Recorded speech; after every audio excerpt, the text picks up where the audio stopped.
যে হাটহাজারী আমার সংসদীয় আসন। এই আসনে এমন একটি মানবিক হাসপাতাল যেটা আমি করার প্ল্যান করেছিলাম, সেটা আমার মানবিক ভাই শকত ভাই যে উদ্যোগ নিয়ে কাজ নিয়ে এগিয়ে গেছেন। 5 তলা একটা ভবন দেখলাম, 120 শয্যা বিশিষ্ট। যে কাজটা আমি করব চিন্তা করেছি, সেই কাজটা উনি আমার অনেক দূর এগিয়ে দিয়ে গেছেন। এই হাসপাতাল নিয়ে আসলে সরকার ক্ষমতায় আসুক, বিএনপি ক্ষমতায় আসুক বা কিছু হোক না হোক, একজন মানবিক মানুষ হিসেবে যেটা পাশে থাকতে হয়, প্রতিটি মানুষ তার জীবনে কিছু ভালো কাজ চিন্তা করে থাকে। তা আমিও আমার জীবনে কিছু কাজ চিন্তা করেছি, এটা তারই অংশ এবং এটাকে এগিয়ে নেওয়ার দায়িত্ব আমার।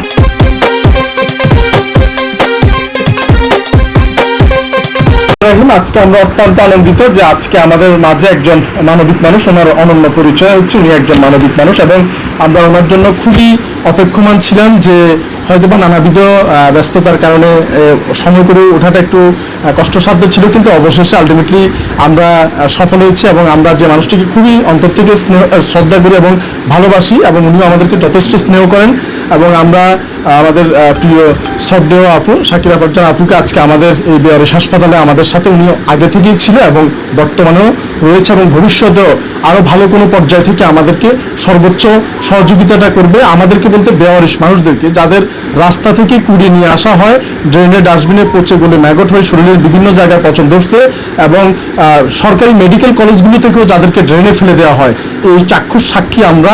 এবং বিগত সরকার থেকে শুরু করে কোনো সরকারি তাদের জন্য কোনো ধরনের মন্ত্রণালয় কিংবা তাদের জন্য কোনো ধরনের জনপ্রতিনিধি কিংবা তাদের জন্য কোনো অথরিটি কিছুই রাখা হয়নি। বিগত সরকার যখন যে এসেছে সবাই কিন্তু এই বেয়ারিশ মানুষগুলোকে উপেক্ষা করে গিয়েছে এবং বাংলাদেশের এই একমাত্র প্রথম বেয়ারিশ হাসপাতাল যেটি চট্টগ্রামের ওয়াজিদিয়াতে অবস্থিত এবং এই জায়গায় আমরা হাসপাতালটি করতে পেরে সত্যি আমরা গর্বিত যে এইরকম কিছু মানবিক মানুষের সান্নিধ্যে আমরা রয়েছি। তো আজকে তিনি স্বচক্ষে এই পচা দুর্গন্ধ উপেক্ষা করে আমাদের প্রত্যেকটি ওয়ার্ড ভিজিট করেছে এবং এই রোগীগুলো দেখেছে। আজকে আমরা আমাদের প্রতি ওনার স্নেহ প্রদর্শন, ওনার মুখ থেকে একটু সুন্দর মজিবটা যদি একটু বলেন। বিসমিল্লাহির রহমানির রহিম। আজকে আমরা আমাদের গোটা হাটহাজারীর নেত্রী, আমাদের সাবেক হুইপ, যার নাম উচ্চারণ করলে আমার কান্না এসে যায়।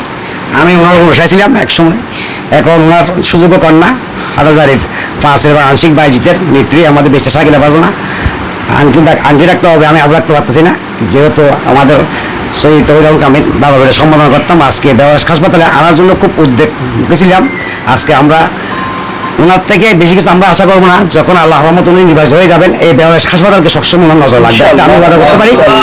আপনারা যারা বেয়ারিশ হাসপাতালের কার্যকরী সদস্য আছেন, যারা এখানে আসেন, আমি ওয়াদা করতে পারি আংটির পক্ষ থেকে আল্লাহ রহমত আংটি যদি হয়ে যায়, নির্বাচিত হয়ে যায়, আপনার 24 আওয়ার্স পাবেন, যে কোনো সময় আংটিকে পাবেন, এটা আমি আশাবাদী। তো এখন কিছু কথা আপনার সামনে আংটি তুলে ধরবেন এবং সকল দায় বলো। আমরা আসলে দল মত সব কিছুর ঊর্ধ্বে থেকে একমাত্র একজন মানবিক মানুষ শ্রদ্ধেয় আপুকে আমরা পেয়েছি, এটাই আমরা ধন্য এবং আপনার জনসাধারণের পক্ষ থেকে ওনাকে আবারও ধন্যবাদ জানাচ্ছি। এবং এই হাসপাতালটি আসলে একটা দেশের জন্য, বেয়ারিশ মানুষদের শেষ আশ্রয়স্থল, দেশের প্রথমে 120 শয্যা বিশিষ্ট বেয়ারিশ হাসপাতালটি আসলে খুবই জরুরি, কারণ তাদেরকে ড্রেন থেকে ডাস্টবিন থেকে তুলে নেওয়ার মতো আর কোনো জায়গা নয়, সরকারি কোনো নির্দিষ্ট অবস্থানও নেই যেখানে আমরা তাদেরকে পৌঁছে দিতে পারি। এই হাসপাতালটি প্রতি মাসে 5 লক্ষ টাকা আমাদের ব্যয় হয়, ভবন ভাড়া 75,000 টাকা, মিটার বিল 15টা মিটারে 30,000 টাকা এবং 15,000 টাকা রান্নার গ্যাস বিল এবং প্রতিদিন 3 বেলা 100 মানুষের রান্না হয় 3 বেলা। এছাড়াও আর নানাবিধ এই এমবিবিএস ডক্টর সহ প্রায় 2 লক্ষাধিক টাকা আসে তাদের স্যালারি এবং পাশাপাশি সার্জারি এবং মেডিসিন সব কিছু মিলিয়ে আমাদের 60 থেকে 70,000 টাকা, সব মিলিয়ে 5 লক্ষ টাকার যে ব্যয়ভার, এটা আমরা কোনো মানুষের কাছে চাঁদা তুলি না কিংবা ফেসবুক, ইউটিউব, সামাজিক যোগাযোগ মাধ্যমে কোনো বিকাশ অ্যাকাউন্ট নাম্বার দিয়ে টাকাও তোলা হয় না।